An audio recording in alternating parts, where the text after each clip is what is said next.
যারা যারা ব্লাড দিতে ইচ্ছুক তারা অতি অবশ্যই আমাদের এখানে যেখানে ব্লাডের ফর্ম ফিল আপ করা হচ্ছে তারা এসে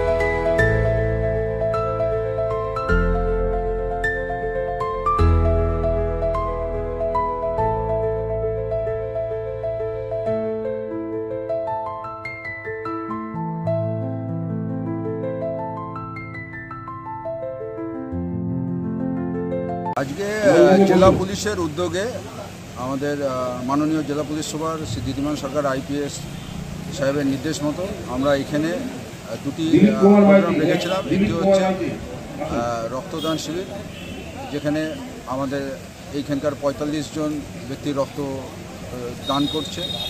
আর দ্বিতীয় যেটা আমাদের জেলা পুলিশ সুপার সাহেবের মস্তিষ্ক প্রসূত যে খোঁজ পোর্টালের মাধ্যমে আমরা আজকে এখানে প্রায় ৪৫টি মোবাইল আমরা যেগুলো হারিয়ে গেছে বিভিন্ন সময় সেগুলোকে আমরা ফেরত দিচ্ছি।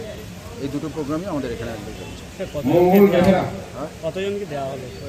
মোবাইল আমরা ৪৫ জনকে দিয়েছি আর রক্তদান এটাতে চলছে। আমরা আপাতত ৬০ ইউনিটের মতো আমরা ভেবে রেখেছি, যা চলছে সেটাতে আমাদের ঠিক আছে।